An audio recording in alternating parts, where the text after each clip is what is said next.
Bonjour à tous, voici la correction du cours numéro 2 de la 9e semaine de travail à la maison. Dans l'exercice 22, on considère f une fonction linéaire qui, à x, associe 5x. Donc c'est la fonction linéaire qui multiplie x par 5, c'est-à-dire que c'est la fonction linéaire de coefficient 5. Dans la première question, il fallait calculer l'image de moins 3,4 par cette fonction, c'est-à-dire qu'il fallait multiplier moins 3,4 par 5. Donc ça se note comme ça, f de moins 3,4 est égal à 5 fois moins 3,4, ce qui donne moins 17. Donc on dit que moins 17, c'est l'image de moins 3,4 par la fonction f. Dans une deuxième question, on nous demandait de déterminer un antécédent de 18,2 par la fonction f. 18,2 joue donc le rôle d'image, c'est le nombre qui a été obtenu quand on en a multiplié un autre par 5. Donc là, on cherche qui est-ce qu'on doit multiplier par 5 pour obtenir 18,2. Donc si on veut faire l'opération inverse de la multiplication par 5, c'est qu'on va faire donc la division par 5. Donc, si on cherche le nombre qui, quand on le multiplie par 5, donne 18,2, on fait 18,2 divisé par 5. Et ça donne 3,64. Donc, ça veut dire que 3,64, si on le multiplie par 5, ça fait 18,2. Donc, 3,64, c'est l'antécédent de 18,2 par la fonction f. On continue avec l'exercice 23 qui était similaire. On nous parle d'une fonction g cette fois-ci, qui est linéaire de coefficient moins 2,4. Donc c'est la même chose que tout à l'heure, c'est une fonction qui a simplement le rôle de multiplication, sauf que là maintenant le coefficient a changé, c'est la fonction qui multiplie par moins 2,4. On nous demande de déterminer l'antécédent de moins 8 par la fonction g. Donc là c'est pareil, on cherche qui est-ce qu'on doit multiplier par moins 2,4 pour obtenir moins 8. Donc du coup, si on veut remonter la multiplication, on va faire l'opération dans l'autre sens, c'est-à-dire qu'on va faire la division. Donc moins 8 divisé par moins 2,4. Et là, ça donne 10 tiers.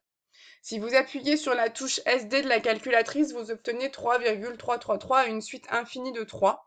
Donc du coup, ça ne vous donnerait qu'une valeur approchée si vous écriviez 3,3. Donc ici, on laisse la valeur exacte de 10 tiers. Et 10 tiers, du coup, c'est l'antécédent de moins 8 par la fonction f. Question 2 maintenant, on nous demande de calculer g de 9, c'est-à-dire on nous demande de calculer l'image de 9 par la fonction g. Donc on doit prendre 9 et le multiplier par moins 2,4, ce qui nous donne 21,6. Donc l'image de 9 par la fonction g, c'est 21,6. On termine avec l'exercice 27 où à chaque tableau, on nous demandait de dire si c'était le tableau d'une fonction linéaire. Et si c'était le cas, il fallait donner le coefficient. Donc on a dit que fonction linéaire et situation de proportionnalité, c'était la même chose. Ça veut dire tableau de fonction linéaire, c'est la même chose que tableau de proportionnalité. Pour savoir du coup si la fonction est linéaire, on va regarder si on a un tableau de proportionnalité. Pour ça, du coup, on va essayer de trouver le coefficient. Donc, pour trouver le coefficient d'un tableau de proportionnalité, je vous rappelle qu'on fait toujours la même chose. On va diviser la ligne du bas par la ligne du haut. Donc, ici, pour la première colonne, ça fait 9 divisé par 7. Ça fait environ 1,28. On fait pareil pour la colonne 2. 10 divisé par 8, ça fait 1,25. Du fait qu'on ne trouve pas la même chose sur les deux colonnes, ça veut dire qu'il n'y a pas de coefficient de proportionnalité, donc ce n'est pas de la proportionnalité. Ça signifie du coup que cette fonction-là n'est pas une fonction linéaire. On continue avec le deuxième tableau où on va faire du coup exactement la même chose, l'image divisée par l'antécédent pour retrouver un coefficient s'il y en a un. Donc on fait 4 divisé par moins 3, ce qui nous donne moins 4 tiers, et c'est tout. On ne donne pas la valeur, on ne donne pas, pardon, l'écriture décimale ici, tout simplement parce que 4 tiers n'est pas un nombre décimal.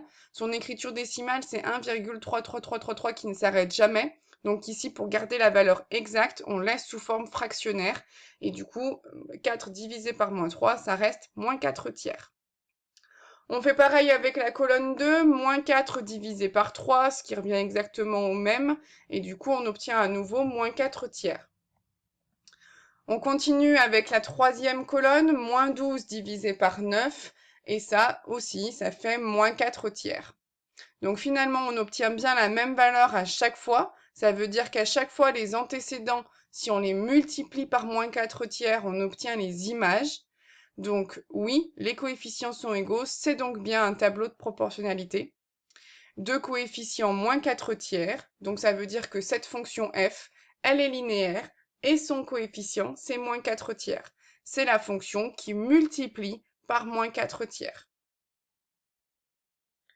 On termine enfin avec le dernier tableau, le tableau du coup qui était plus long que les autres. Donc on pourrait à nouveau faire exactement la même chose. On divise à chaque fois en bas par en haut, jusqu'à ce qu'on trouve toujours la même chose ou jusqu'à ce qu'il y en ait deux qui soient différents. Alors vous l'avez sûrement fait de votre côté, vous avez vu qu'au début, pardon, c'était toujours la même chose. On obtient du coup toujours 1,1. Donc si on fait 11 divisé par 10 ou si on fait moins 11 divisé par moins 10, enfin peu importe, toutes les premières colonnes donnent 1,1. Par contre, la dernière, 23 sur 21, ça ne fait pas 1,1, ça fait 1,09 environ. Donc ça veut dire que cette fonction linéaire, que cette fonction n'est pas linéaire, que du coup ce n'est pas un tableau de proportionnalité, les quotients ne sont pas tous égaux, donc la fonction n'est pas linéaire. Par contre, si on enlève la dernière colonne, là on a un tableau de proportionnalité et du coup là c'est une fonction linéaire.